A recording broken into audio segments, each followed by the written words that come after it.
دفتر میں معمول کی ہلچل جاری تھی۔ ایئر کنڈیشن کمرے میں خاموشی سے بیٹھا زاران حیدر اپنے لیپ ٹاپ پر نگاہ جمائے کام میں مصروف تھا۔ چہرے پر سنجیدگی، آنکھوں میں دھیما سا وقار اور ارد گرد کام کرتے ملازمین پر خاموش نگرانی۔ ہر چیز اس کے مزاج کا عکس تھی، منظم، اصولی اور بے حد پروفیشنل۔ سر، آپ کے 3 بجے والی میٹنگ کنفرم ہو گئی ہے، سیکرٹری نے آ کر اطلاع دی۔ زاران نے سر ہلایا اور پھر نظریں اسکرین پر مرکوز کر دی، لیکن اگلے لمحے دفتر کے بیرونی حصے سے شور سنائی دیا۔ سیکرٹری گھبرا کر باہر کی طرف لپکی، پھر شور بڑھتا چلا گیا اور اچانک دروازہ کھل گیا۔ آپ کو ملنا ہے ابھی اور اسی وقت، ایک نوجوان لڑکی اندر داخل ہوئی، ہاتھ میں 2 سال کا بچہ پکڑے، آنکھوں میں طوفان لیے۔ یہ کیا بدتمیزی ہے؟ سیکرٹری نے اسے بازو سے پکڑنے کی کوشش کی۔ میڈم، آپ اندر نہیں آ سکتی، سر بہت مصروف، رک جاؤ۔ سب رک جاؤ۔ زاران نے کرسی سے اٹھتے ہوئے ہاتھ بلند کیا۔ نگاہیں اس لڑکی پر جم گئیں جو بغیر کسی خوف کے سیدھا اس کے سامنے کھڑی تھی۔ آپ کون ہیں اور کیا مسئلہ ہے؟ میرا نام ریا ہے، میں کوئٹہ سے آئی ہوں۔ یہ بچہ زیان ہے اور یہ آپ کا بیٹا ہے۔ لمحے بھر کو کمرے میں مکمل خاموشی چھا گئی۔ زاران کی نظریں بچے کے چہرے پر گئیں جو سہم کر ماں کی ٹانگ سے لپٹا ہوا تھا۔ کیا بکواس ہے یہ؟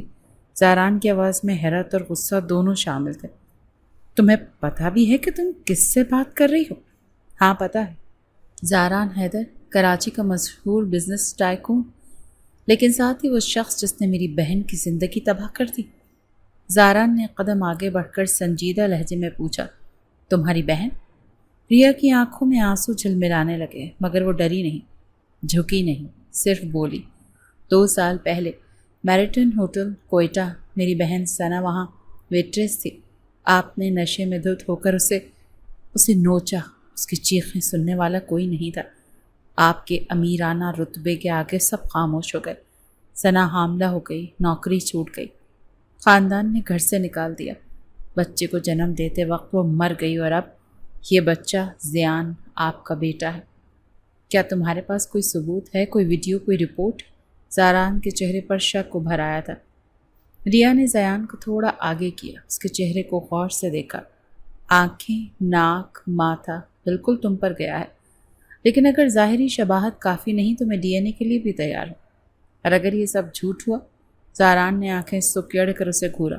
اگر تم کسی سازش کا حصہ ہو، میرا نام، میری شہرت، میری زندگی، اس سب پر کیچڑ اچھالنے کے لیے؟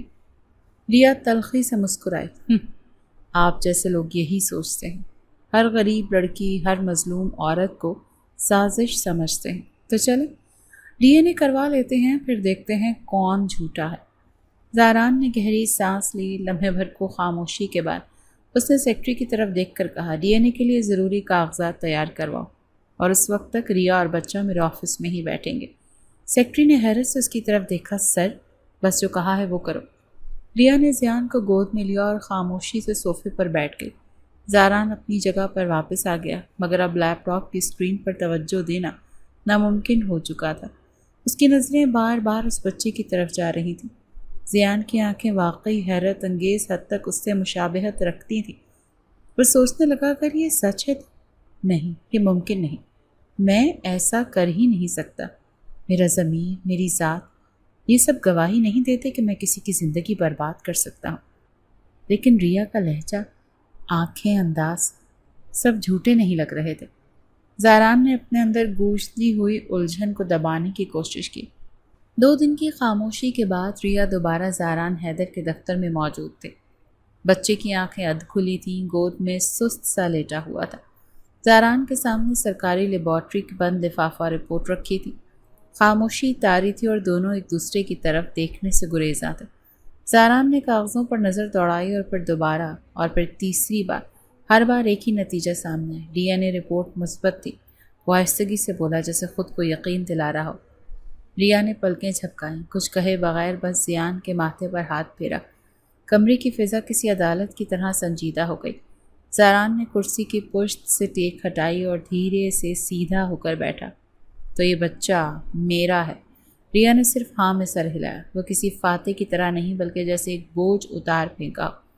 کچھ لمحے گزرے، پھر زاران نے سامنے پڑی پانی کی بوتل سے ایک گھونٹ پیا اور خاموشی توڑی۔ یہ بات ہم دونوں کے لیے آسان نہیں، اس نے نرم لہجے میں کہا، لیکن مجھے حقیقت کا سامنا کرنا آتا۔ اب سوال یہ ہے کہ آگے کیا کرنا ہے۔ ریا کا رد عمل بے چینی سے بھرا تھا۔ میں یہاں کوئی فائدہ لینے نہیں آئی، میں بس چاہتی ہوں کہ زیان کو اس کا باپ ملے۔ میں تو بس اب واپس جانا چاہتی ہوں۔ زاران نے اس کی بات کاٹ دی۔ تم چاہتی ہو زیان میرے پاس رہے؟ ریا نے نظریں چرائیں۔ ہاں، اس کے مستقبل کے لیے یہی بہتر ہے۔ زاران نے ایک پل خاموشی اختیار کی، پھر گویا ہوا، تو پھر ایک حل ہے۔ زیان ابھی بہت چھوٹا ہے، وہ کسی اجنبی ماحول میں ایڈجسٹ نہیں کر پائے گا۔ وہ تم سے مانوس ہے۔ آپ کہنا کیا چاہتے ہیں؟ ریا چونک کر بولی، یہ کہ تم زیان کی کیئر ٹیکر کی حیثیت سے کچھ دن میرے گھر میں رہو۔ جب تک وہ کسی اور سے مانوس نہ ہو جائے تب تک تم اس کے ساتھ رہو گی۔ ریا نے فوراً انکار کیا۔ میں کسی حال میں آپ کے گھر نہیں آ سکتی۔ میرے گھر نہیں، ایک فلیٹ میں۔ زیان وہاں رہے گا اور تم بھی۔ میں صرف زیان سے ملنے آیا کروں گا۔ وہاں صرف تم، زیان اور ایک کام والی ہوگی۔ زاران نے تفصیل دی۔ یہ تمہارے لیے محفوظ ہوگا؟ ریا الجھن میں تھی۔ وہ جس مقصد کے لیے آئی تھی وہ حاصل ہو چکا تھا، مگر یہ نیا موڑ اسے دوبارہ کسی الجھاؤ کی طرف کھینچ رہا تھا۔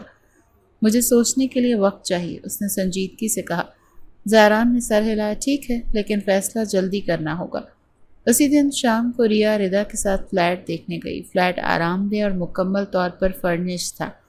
ارد گرد سیکیورٹی بھی اچھی تھی، کام والی موجود تھی اور فلیٹ کی چابیاں ریا کو دے دی گئیں۔ تم چاہو تو یہاں رک سکتی ہوں، زاران نے شام میں فون پر کہا، یا تم چاہو تو بچہ مجھے دے کر چلی جاؤ۔ ریا نے کوئی جواب نہیں دیا، لیکن اگلے دن صبح وہ زیان کے ساتھ اس فلیٹ میں منتقل ہو گئی۔ کچھ دن تک سب خاموشی سے چلتا رہا۔ ریا زیان کی دیکھ بھال کرتی رہی اور کام والی صفائی کھانے کا کام سنبھالتی۔ زاران روز شام کو آتا، زیان کے ساتھ کچھ وقت گزارتا اور پھر چلا جاتا۔ ریا دور رہتی، زیادہ تر اپنے کمرے میں بند۔ ایک دن زیان کو بخار ہوا۔ ریا نے گھبرا کر کام والی سے زاران کو فون کروایا۔ وہ فوراً آ گیا، ڈاکٹر کو بلایا، دوا دی گئی۔ زیان بہتر ہوا تو زاران نے پہلی بار ریا سے کچھ ذاتی بات کی۔ زیان ٹھیک ہو جائے گا، بچے کبھی کبھار بیمار ہو جاتے ہیں۔ ریا نے آہستہ سے کہا، میں کوئی جذباتی کھیل کھیلنے نہیں آئی تھی، مجھے نہیں پتا تھا کہ اتنی پیچیدگیاں ہوں گی۔ زاران نے سنجیدگی سے سر ہلایا۔ مجھے بھی نہیں، لیکن اب ہم دونوں کو زیان کی فکر کرنی ہے۔ ریا کچھ نہ بولی، زیان کے ماتھے پر تھپکی دیتی رہی۔ چند دن بعد زاران نے ایک بار پھر بات چھیڑی۔ تم کب تک رکنے کا ارادہ رکھتی ہو؟ ریا نے جھنجھلا کر کہا، جب آپ دوسری کیئر ٹیکر کا بندوبست کر لیں گے میں چلی جاؤں گی۔ زاران نے بغیر کوئی تبصرہ کیے کہا، ٹھیک ہے، لیکن ایک ہفتہ گزر گیا اور کسی کیئر ٹیکر کا ذکر دوبارہ نہ ہوا۔ ریا کو شک ہونے لگا کہ زاران کسی وجہ سے معاملے کو طول دے رہا ہے۔ اگلے دن جب وہ زیان کو سلا کر اپنے کمرے میں آ رہی تھی، فلیٹ کے اندر ایک اجنبی سی خاموشی تھی۔ کام والی کچن میں، زیان بیڈ پر اور زاران لاؤنج میں بیٹھا اخبار دیکھ رہا تھا۔ ریا کو دیکھ کر اس نے بس اتنا کہا کہ آج کل کچھ زیادہ تھکی تھکی لگ رہی ہو۔ ریا نے کچھ جواب نہیں دیا، اپنے کمرے میں گئی اور دروازہ بند کر لیا۔ وہ جانتی تھی یہ قیام وقتی تھا، لیکن ہر گزرتے دن کے ساتھ یہ وقتی قیام کسی مستقل الجھن کی شکل اختیار کر رہا تھا۔ کیا وہ واقعی اپنی بہن کے دشمن کے گھر میں قید ہو رہی تھی، یا یہ سب اس کے اختیار سے باہر کوئی نئی جکڑ تھی؟ وہ خود بھی نہیں جانتی تھی، لیکن اتنا سمجھ گئی تھی کہ معاملہ اتنا سادہ نہیں ہے جتنا وہ سمجھ کر آئی تھی۔ رات کا وقت تھا، فلیٹ کی کھڑکیوں سے باہر شہر کی روشنیاں جھلملاتی تھیں۔ ریا نے زیان کو سلا کر کمرے کی لائٹ بند کی، مگر خود نیند کی آغوش میں جانے سے قاصر تھی۔ دل میں عجیب سی بے چینی تھی، جیسے کوئی بھولا ہوا منظر ذہن کے دریچے پر دستک دے رہا ہو۔ وہ آنکھیں بند کرتی ہے تو ماضی کے در واہ ہوتے ہیں۔ وہ منظر کوئٹہ کا تھا، ایک چھوٹا سا گھر جہاں ریا اور ثنا اپنی چاچی اور چاچا کے ساتھ مقیم تھی۔ ماں باپ کا سایہ تو برسوں پہلے اٹھ چکا تھا، اور اب ان کا سارا انحصار چچا کے رحم و کرم پر تھا۔ ثنا دوپٹے کے پلو سے برتن پونچھتی جاتی اور ریا کو مخاطب کر کے بولتی، دیکھ ریا، اگر چاچی نے آج بھی وہی بات دہرائی کہ میں کام پر جاؤں تو میں منع نہیں کر سکوں گی۔ ریا نے چونک کر اسے دیکھا۔ تمہیں نہیں جانا چاہیے، یہ شہر تمہارے لیے محفوظ نہیں۔ محفوظ؟ اور یہ گھر محفوظ ہے، جہاں ہمیں ہر وقت سننا پڑتا ہے کہ روٹیاں کھاتی ہو، کچھ کما کر نہیں لاتی۔ بالآخر ثنا نے چاچی کی بات مان لی اور شہر کے ایک معروف ہوٹل میں ویٹریس کی نوکری کر لی۔ شروعات میں سب ٹھیک تھا، 4 مہینے گزر گئے، معمولات مستحکم ہو گئے۔ ثنا روز گھر آتی، ریا اس کے کپڑے دھوتی اور دونوں شام کی چائے ساتھ پیتی۔ ایک دن ثنا معمول سے ہٹ کر دیر سے واپس آئی، اس کا دوپٹہ گردن میں ڈھلکا ہوا، چہرہ زرد اور آنکھیں خالی تھیں۔ ریا نے پوچھا، کیا ہوا ثنا، سب خیر ہے؟ ثنا نے نظریں چرائیں، آج ہوٹل میں پارٹی تھی، رش زیادہ تھا، ایک کسٹمر کے کمرے میں آرڈر لے کر گئی مگر غلطی سے کسی اور کمرے میں چلی گئی۔ ریا نے دل تھام کر پوچھا۔ ثنا نے رک کر کہا، کمرے میں کوئی شخص تھا، نشے میں دھت۔ میں پیچھے ہٹی مگر اس کی آواز رندھ گئی۔ ریا نے اسے گلے لگا لیا، پورا واقعہ بتانے کی ضرورت نہیں تھی، سب کچھ وہ آنکھوں سے پڑھ چکی تھی۔ اگلے دن ثنا نے نوکری چھوڑ دی، وہ خاموش رہنے لگی، جیسے زندہ لاش ہو۔ ریا کے سوا کسی کو کچھ بھی پتہ نہیں تھا، مگر کچھ ہفتوں میں جب طبیعت خراب ہونے لگی تو شک پیدا ہوا۔ چاچی نے سخت رویہ اپنایا اور آخر کار جب حقیقت سامنے آئی تو انہوں نے دونوں بہنوں کو گھر سے ہی نکال دیا۔ یہ لو اپنا سامان اور دفع ہو جاؤ اس گھر سے، ہماری عزت کو برباد کر دیا تم دونوں نے، چاچی کی آواز پورے محلے میں گونجی تھی۔ ریا اور ثنا نے ایک چھوٹا سا کمرہ کرائے پر لیا۔ ریا نے ایک سلائی سینٹر میں کام شروع کیا اور ثنا گھر پر رہ کر خود کو سنبھالنے کی کوشش کرنے لگی۔ ایک دن ریا بازار سے دوا لائی اور کہا، ثنا اگر تم چاہو تو ابھی بھی۔ ثنا نے سر جھٹک دیا، اب دیر ہو چکی ہے، کوئی بھی ڈاکٹر کم پیسوں میں یہ کرنے کو تیار نہیں، اور سچ تو یہ ہے کہ اب میں کر بھی نہیں سکتی۔ وقت گزرتا گیا، حمل کے مہینے مکمل ہوئے اور ایک دن ہسپتال میں ثنا نے زیان کو جنم دیا۔ ریا بچے کو دیکھ کر چونکی، یہ آنکھیں تو بالکل ویسی ہیں جیسی تم نے بتایا تھا اس شخص کی۔ ثنا خاموش رہی، بس دیوار کی طرف منہ کیے پڑی رہی، جیسے وہ زیان سے رشتہ ماننے کو تیار نہ ہو۔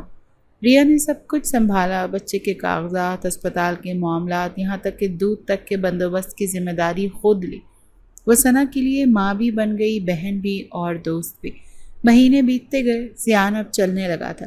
ایک دن ریا کپڑے تہہ کر رہی تھی کہ اچانک ثنا نے اس سے پوچھا، کبھی تم نے اس شخص کو تلاش کرنے کی کوشش کی؟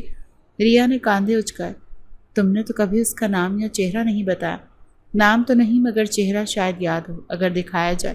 ریا کو خیال آیا، اس نے فیس بک کھولی اور کچھ بڑے بزنس مینز کی پروفائل دیکھنا شروع کی۔ اچانک ثنا کی انگلی رک گئی، یہی ہے وہ شخص۔ اس پروفائل پر نام درج تھا، زاران حیدر۔ ریا نے ہونٹ بھینچ لیے، تو یہ ہے وہ۔ اس رات ریا کو نیند نہ آئی، وہ فیصلہ کر چکی تھی کہ زیان کا مستقبل بچانے کے لیے، انصاف لینے کے لیے وہ کراچی جائے گی۔ صبح ہوتے ہی ریا نے ثنا سے کہا، میں کراچی جا رہی ہوں، ردا کے پاس، نوکری ڈھونڈنے کا بہانہ بنا کر تم ہاسٹل شفٹ ہو جاؤ، میں جلد تمہیں بلا لوں گی۔ ثنا نے انکار کیا، زیان کو کیسے ساتھ لے جاؤ گے؟ ریا نے دلیل دی، وہ اب تم سے زیادہ میرے ساتھ جڑا ہوا ہے، تم ویسے بھی سارا دن جاب کرو گی، سنبھال نہیں پاؤ گی۔ کافی بحث کے بعد ثنا مان گئی۔ ریا زیان کو لے کر کراچی روانہ ہو گئی، دل میں ایک ہی سوچ تھی کہ وہ آدمی جس نے اس کی بہن کی زندگی تباہ کی، اگر وہ اس بچے کو اپنا نام دے دے تو زیان کی زندگی بہتر ہو سکتی ہے۔ ریا نہیں جانتی تھی کہ یہ سفر اسے کہاں لے جائے گا، لیکن وہ پیچھے دیکھنے کو تیار نہیں تھی، اس کے لیے اب صرف زیان اہم تھا۔ کراچی پہنچنے کے بعد ریا نے سیدھا اپنی پرانی دوست ردا کا دروازہ کھٹکھٹایا۔ ردا ایک ورکنگ ویمن تھی، کرائے کے فلیٹ میں رہتی تھی اور ریا کے لیے جیسے نئی دنیا کا دروازہ وہی تھی۔ ردا نے ریا کو اندر لے جا کر پوچھا، یہ بچہ کس کا ہے؟ ریا نے جھوٹ نہیں بولا مگر مکمل سچ بھی نہیں کہا، صرف اتنا بتائی، میری بہن کا بیٹا ہے، میں اس سے بہتر مستقبل دینے آئی ہوں۔ ردا نے تفصیل میں جانے سے گریز کیا، تمہیں یہاں نوکری چاہیے یا کوئی اور مقصد ہے؟ ریا نے ہچکچاتے ہوئے کہا، دراصل مجھے کراچی کے ایک بزنس مین زاران حیدر کے آفس کا ایڈریس چاہیے، تمہاری کمپنی کے لوگ اس کے ساتھ بزنس ڈیل کرتے ہیں نا؟ ردا نے چونک کر پوچھا، زاران حیدر؟ وہ بہت بڑا نام ہے، اس کے خلاف کچھ کرنے کا سوچ رہی ہوں؟ ریا نے جلدی سے کہا، نہیں، مجھے صرف اس سے بات کرنی ہے۔ 2 دن بعد ردا نے آفس ایڈریس نکال لیا۔ اگلے دن صبح ریا نے زیان کو تیار کیا، اس کی گود میں کپڑے رکھے، دوپٹہ اچھی طرح لپیٹا اور روانہ ہو گئی۔ آفس کی عمارت بہت بڑی تھی، گیٹ پر کھڑے گارڈ نے اس سے روکا، میڈم اپوائنٹمنٹ ہے؟ ریا نے جھوٹ گڑھا، اندر فائل جمع کروانی ہے۔ گارڈ نے اجازت دی، ریا تیزی سے اندر داخل ہوئی، لفٹ میں آئی اور ریسیپشن پر پہنچی۔ میڈم آپ کا اپوائنٹمنٹ نہیں ہے، آپ اندر نہیں جا سکتی۔ سیکرٹری نے اسے روکنے کی کوشش کی، مجھے ان سے ضروری بات کرنی ہے، ریا نے سنجیدگی سے کہا۔ Sorry madam. ریا نے زیان کو تھاما اور زبردستی زاران کے آفس کا دروازہ کھول دیا۔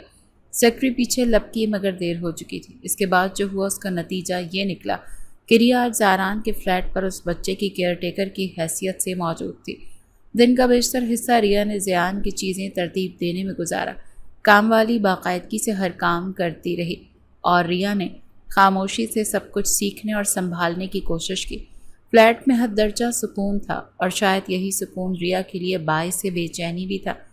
شام کے قریب زاران آیا، دروازے پر دستک دی، اندر آیا اور سیدھا زیان کے پاس چلا گیا۔ بچہ پہلے تو چونکا، پھر آہستہ آہستہ اس سے مانوس ہونے لگا۔ زاران نے اس کے لیے کارڈز، بلاک اور رنگین پزلز لائے تھے۔ ریا دور سے دیکھتی رہی، نہ کوئی بات، نہ کوئی مداخلت، جیسے دونوں نے اپنے کردار طے کر لیے تھے۔ اگلے 2 دن بھی یہی روٹین رہی۔ زاران شام کو آتا، زیان کے ساتھ کچھ وقت گزارتا اور چلا جاتا۔ ریا خود کو الگ رکھتی، زیادہ تر اپنے کمرے میں رہتی۔ کھانا کچن میں تیار ہوتا اور ملازمہ بچوں جیسی نرم لہجہ رکھ کر زیان کو وقت پر سنبھالتی۔ تیسرے دن زاران نے ریا سے مخاطب ہو کر کہا، تم کچھ خاموش ہو، کیا سب ٹھیک ہے؟ ریا نے صاف جواب دیا، میں یہاں کسی تعلق کی بنیاد پر نہیں رکی، صرف زیان کی وجہ سے۔ جب تک وہ کسی اور سے مانوس نہیں ہو جاتا تب تک۔ زاران نے سر ہلایا، یہ طے تھا، میں وعدہ خلافی نہیں کروں گا۔ رات کو ریا نے فلیٹ کی لائٹس بند کر کے کمرے میں آ کر دروازہ لاک کر لیا۔ وہ بظاہر پرسکون تھی، مگر دل میں سوالات اب بھی باقی تھے۔ کیا وہ صحیح فیصلے پر عمل کر رہی تھی یا کوئی اور گیم چل رہا ہے جسے وہ ابھی سمجھ نہیں پائی؟ اگلے دن شام کو زاران آیا تو اس کے ہاتھ میں کوئی تحفہ نہیں تھا، صرف موبائل اور ایک چھوٹا سا نوٹ پیڈ۔ مجھے معلوم ہے تم بار بار کہہ رہی ہو کہ میں کسی اور کو رکھ لوں، اس نے صوفے پر بیٹھتے ہوئے کہا، لیکن تم جیسی کسی کو فوراً تلاش کرنا آسان نہیں۔ زیان تم سے مانوس ہے۔ ریا نے دروازے کی چوکھٹ پر کھڑے ہو کر کہا، آپ اتنی بڑی کمپنی ہیں، کیئر ٹیکر کوئی مسئلہ نہیں ہونا چاہیے، مجھے اس ماحول میں زیادہ دیر نہیں رکنا۔ زاران نے نظر اٹھا کر کہا، تمہیں میرے ہونے سے مسئلہ ہے یا زیان کی پرورش سے؟ ریا نے ہونٹ بھینچ کر کہا، مجھے بس اپنی حد جاننی ہے اور اس سے باہر نہیں جانا۔ زاران خاموش ہو گیا۔ زیان پاس کھیلنے لگا اور وہ اس کے ساتھ مصروف ہو گیا۔ اسی رات زاران نے اپنے پرانے مینیجر فاروق کو آفس بلایا۔ مجھے تم سے خاص کام لینا ہے اور یہ بات کسی کو پتہ نہیں چلنی چاہیے۔ فاروق نے سنجیدگی سے سر ہلایا، آپ حکم کریں سر۔ 2 سال پہلے کوئٹہ میں میریٹن ہوٹل، وہاں میرے نام پر کوئی واقعہ ریکارڈ ہوا تھا یا میرے قیام کا کوئی اندراج؟ فاروق تھوڑا چونکا، سر آپ کوئٹہ مطلب؟ زاران نے ہاتھ اٹھا کر اسے روکا، بس اتنا جاننا ہے کہ میرے یا میری فیملی کے کسی فرد کا وہاں قیام ہوا یا نہیں، مکمل تفصیل چاہیے، عملہ، ریکارڈز، گواہ، کچھ بھی جو دستیاب ہو سکتا ہے۔ فاروق نے اس بات میں سر ہلایا، میں کل ہی روانہ ہوتا ہوں۔ زاران نے جاتے جاتے ایک اور بات کہی، اور کسی کو نہ بتانا کہ یہ معاملہ کسی کے بارے میں ہے، صرف سچ جاننا چاہتا ہوں، خاموشی سے۔ فاروق اگلی صبح روانہ ہوا۔ کوئٹہ کا سفر اسے بھی کچھ عجیب سا لگا، مگر وہ زاران کا پرانا وفادار تھا۔ ہوٹل پہنچ کر اس نے پرانے عملے سے رابطہ کیا، ریکارڈنگز کنگالے، نام تلاش کیے۔ 3 دن بعد وہ واپس کراچی پہنچا، مگر سیدھا فلیٹ میں آفس نہیں گیا۔ زاران اس دن خود فلیٹ پر آیا ہوا تھا۔ زیان کو کھلونے میں مصروف دیکھ کر کچن کی طرف گیا۔ ریا کچھ پکوڑیاں تل رہی تھی۔ چائے بن سکتی؟ اس نے اچانک پوچھا۔ ریا نے پلٹ کر دیکھا، آپ کو چائے کے ساتھ عزت بھی چاہیے؟ زاران نے مسکرا کر کہا، نہیں، صرف چائے، اور اگر ممکن ہو تو سچ بھی۔ ریا نے کچھ کہے بغیر چائے کا پانی رکھ دیا، پھر کہا، یہ سب وقتی ہے، مت سمجھیں کہ میں مان گئی ہوں یا رک گئی ہوں، نہ میں زور دے رہا ہوں نہ سمجھا رہا ہوں، بس اتنا کہہ رہا ہوں کچھ چیزیں سطح پر ویسی نہیں ہوتی جیسی نظر آتی ہیں۔ اسی دوران زاران کے فون پر میسج آیا، فاروق کا تھا، تفصیل تیار ہے، آپ جب کہیں آ کر لوں۔ زاران نے فوراً میسج کیا، رات کو آفس میں آؤ، کسی کو کچھ نہ بتانا۔ رات کو زاران آفس پہنچا۔ فاروق پہلے سے موجود تھا۔ اس نے ایک پرانی فائل، کچھ تصاویر اور ایک USB زاران کے سامنے رکھی۔ سر، جو ملا ہے وہ چونکا دینے والا ہے، آپ خود دیکھ لیں۔ زاران نے سب کچھ اٹھایا اور آہستہ سے کہا، جو میں سوچ رہا ہوں اگر وہ درست ہوا تو بہت کچھ بدل جائے گا۔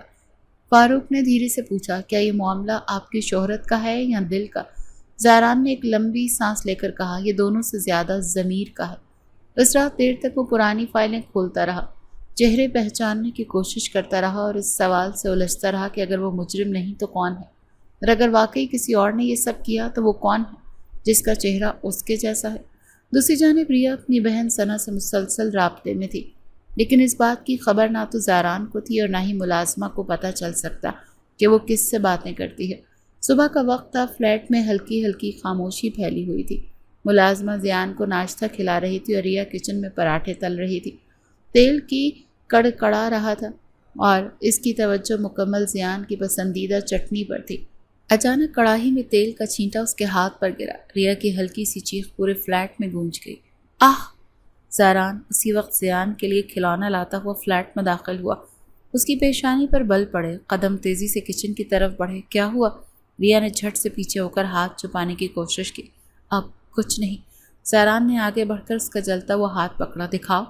اس کی گرفت نرم تھی مگر مضبوط۔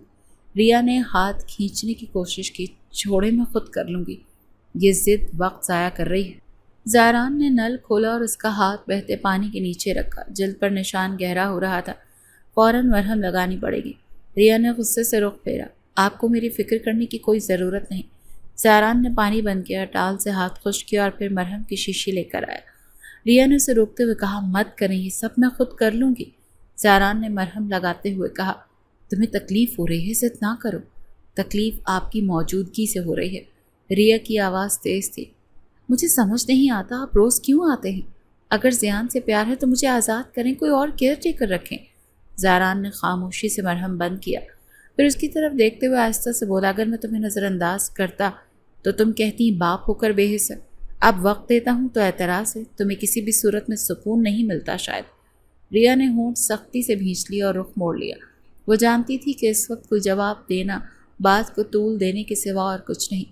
زاران نے کچھ دیر اسے دیکھا۔ اس کی آنکھوں میں وہی سختی تھی جو ایک خوددار عورت کے اندر ہوتی ہے، مگر اس وقت وہ آنکھیں نمی سے بھری ہوئی تھیں۔ شام کو زاران فلیٹ سے نکلا تو گاڑی میں بیٹھتے اس نے موبائل کھولا۔ کوئٹہ کی رپورٹ اب مکمل ہو چکی تھی۔ فاروق نے بتایا کہ کچھ ثبوت ملے ہیں جو اہم ہو سکتے ہیں۔ گاڑی کا رخ آفس کی طرف تھا، لیکن ذہن بار بار فلیٹ کی طرف ہی بھٹک رہا تھا۔ وہ یہ ماننے پر مجبور ہو رہا تھا کہ ریا محض ایک عام لڑکی نہیں، اس کی موجودگی زاران کو اندر سے کچھ اور سوچنے پر مجبور کر رہی ہے۔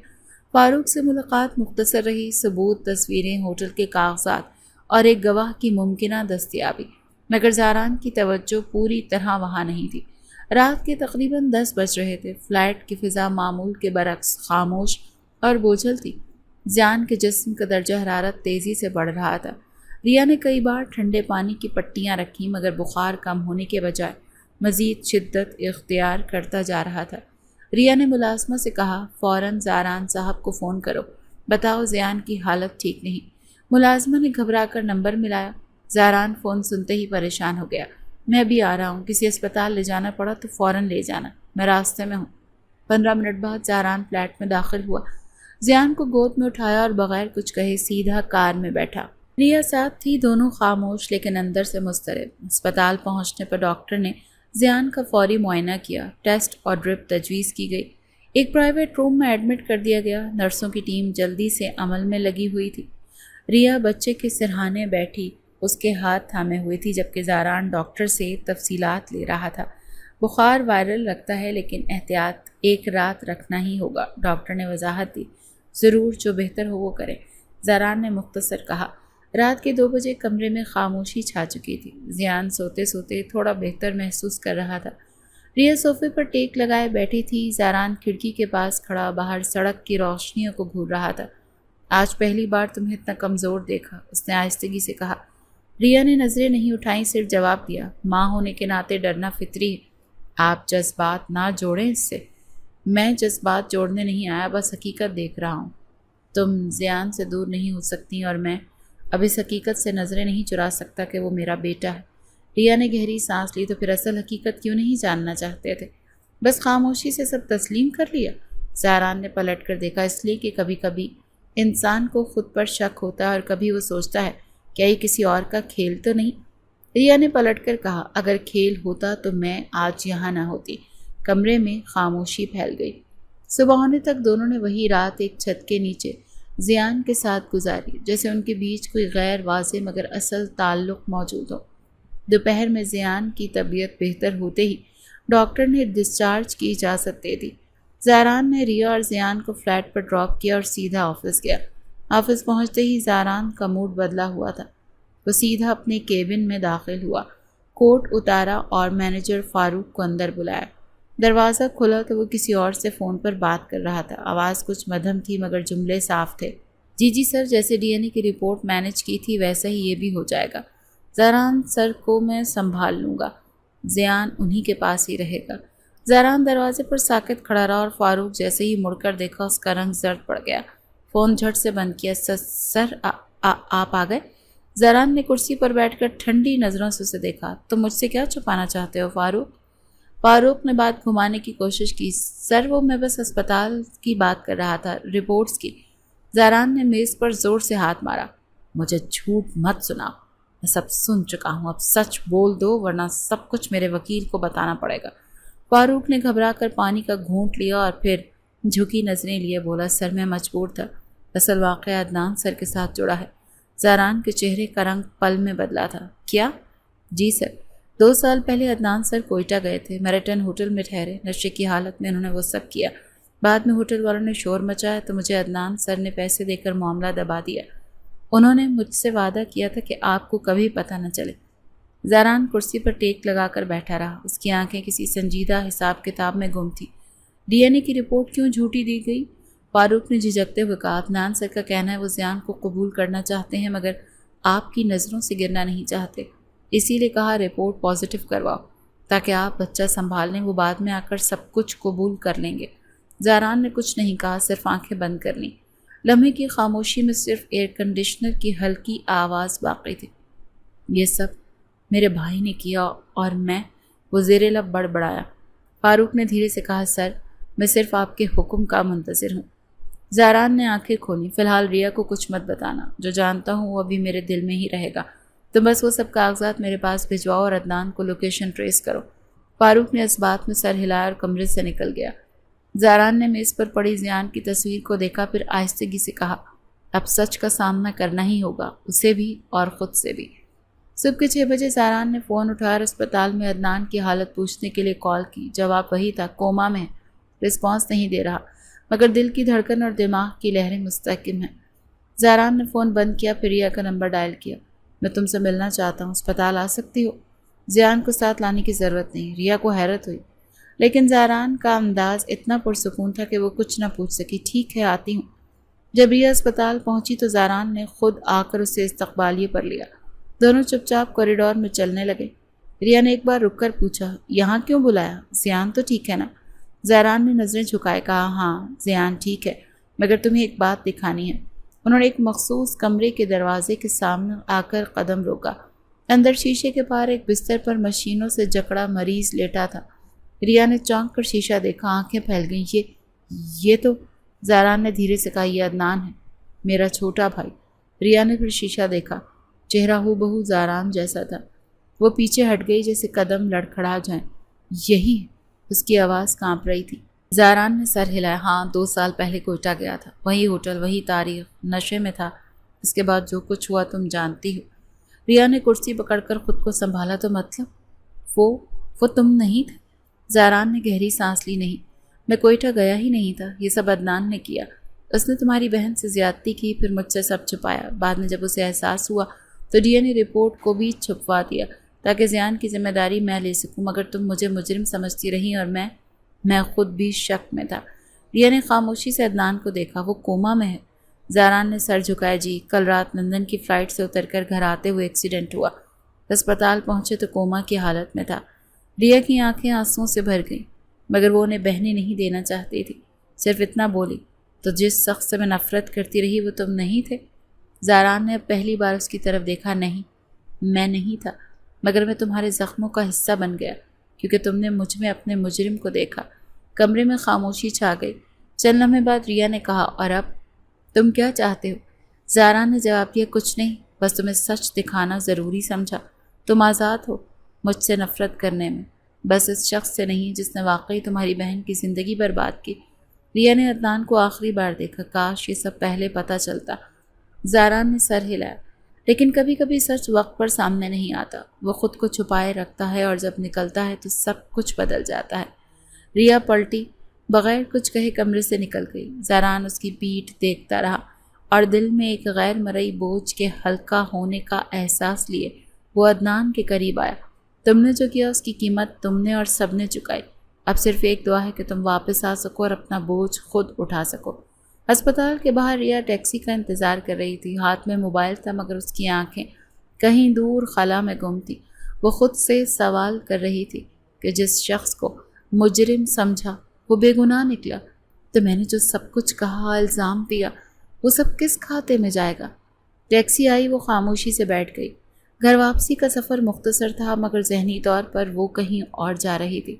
اگلی صبح زاران نے فلیٹ جانے کا فیصلہ کیا مگر اس بار اس کے ہاتھ میں کوئی تحفہ یا فائل نہیں تھی۔ وہ سیدھا دروازے پر پہنچا، بیل دی اور چند لمحوں بعد ریا نے دروازہ کھولا۔ اس کی آنکھوں میں نیند اور الجھن دونوں تھیں۔ آپ اتنی صبح؟ زاران نے سنجیدگی سے کہا۔ ریا، مجھے تم سے کچھ کہنا ہے۔ ریا نے دروازہ تھوڑا سا کھولا۔ کہیے۔ یہ بات زیان کے سامنے نہیں کرنی۔ زاران کی آواز میں غیر معمولی سنجیدگی تھی۔ ریا نے کچھ سوچا، پھر دروازہ پورا کھول دیا اور زاران اندر داخل ہوا۔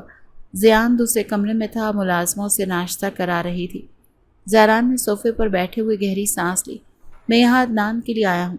ریا سامنے کرسی پر بیٹھ گئی۔ تو کیا اب مجرم خود معافی مانگنے کی حالت میں نہیں رہا؟ زاران نے نظریں جھکائیں۔ وہ کوما میں ہے، بول نہیں سکتا۔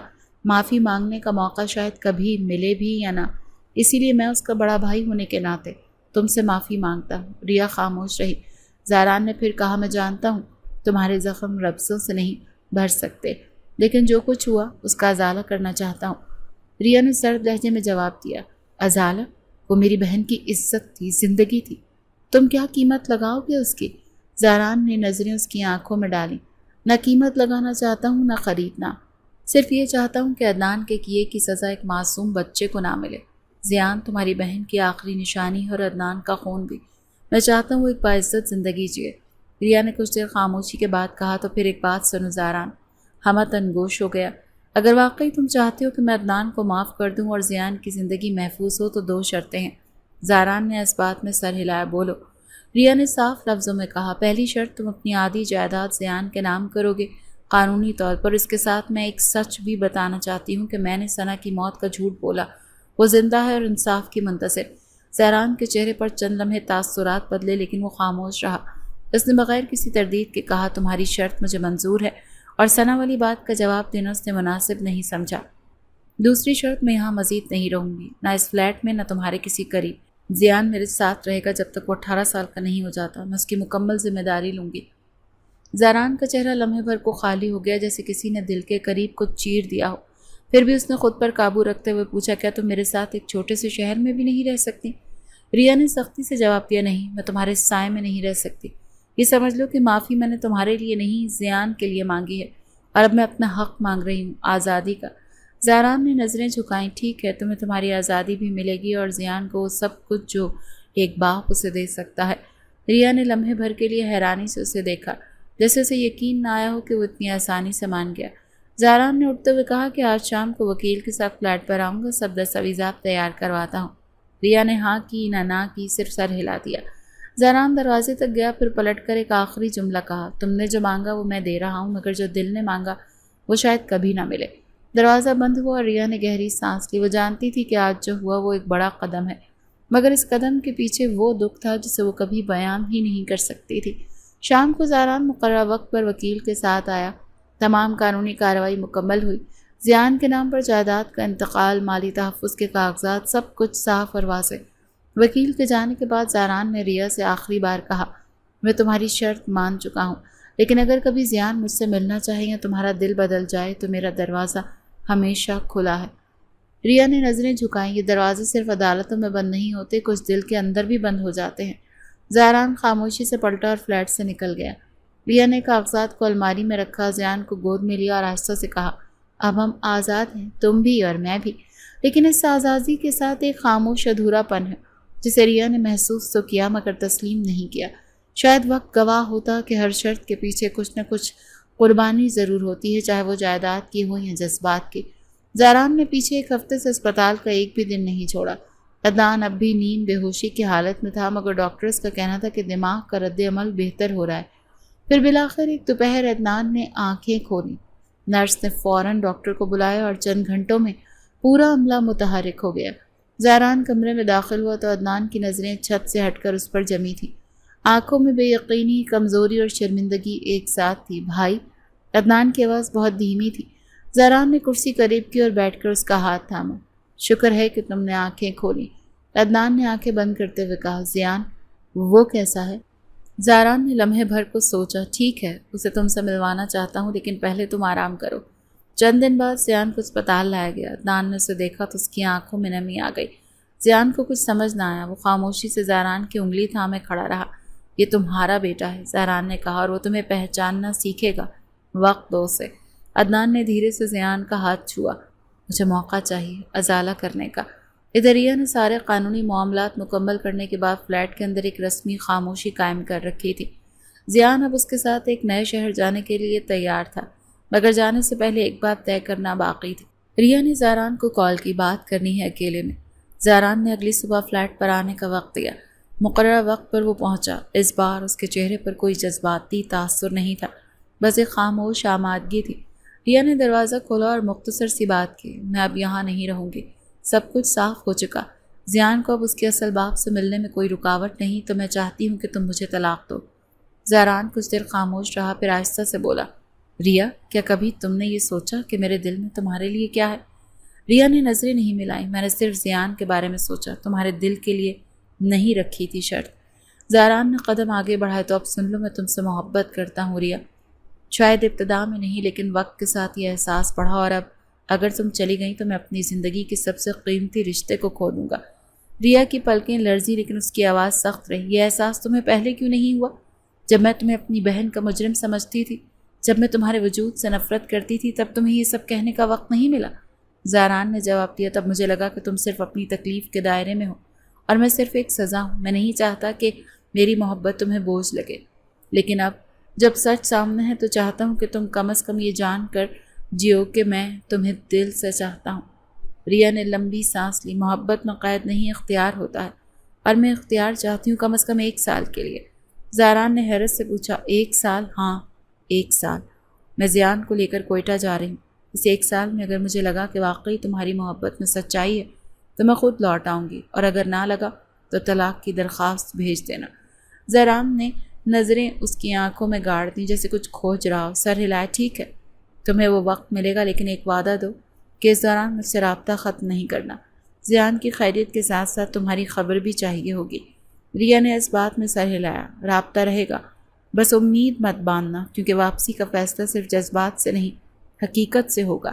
زاران نے آخری بار اس کے چہرے کو دیکھا، پھر ایک قدم پیچھے ہٹ گیا۔ ٹھیک ہے، جاؤ، لیکن اپنے لیے، اپنے فیصلے کے لیے، اور اگر کبھی واپس آنا چاہو تو دروازہ بند نہیں ہوگا۔ چند دن بعد ریا زیان کو لے کر کوئٹہ روانہ ہو گئی۔ گاڑی میں بیٹھتے وقت وہ پیچھے پلٹ کر فلیٹ کی کھڑکی کو دیکھتی رہی، جہاں کبھی زاران کھڑا ہوتا تھا۔ اس نے سر جھٹکا، زیان کو قریب کیا اور کہا، ہم ایک نئی شروعات کرنے جا رہے ہیں۔ لیکن اس کے دل کے کسی گوشے میں وہ الفاظ محفوظ ہو چکے تھے جو ایک بار زاران نے کہے تھے کہ اگر تمہیں لگا کہ میں سچ کہہ رہا تھا تو لوٹ آنا۔ اب فیصلہ وقت پر چھوڑ دیا گیا، اور وقت نے ہمیشہ سچ چھپایا نہیں، دکھایا ہے۔ کوئٹہ کی سرد صبحیں ریا کے لیے نئی تھی، مگر بے حد مانوس۔ اپنے پرانے محلے کے ایک الگ گوشے میں وہ زیان کے ساتھ چھوٹے سے کرائے کے فلیٹ میں مقیم تھی۔ روزمرہ کی زندگی سادہ تھی لیکن پرسکون۔ ثنا ہاسٹل سے واپس آ چکی تھی اور اب اپنے منگیتر عاشر کی آمد کی تیاریوں میں مصروف تھی۔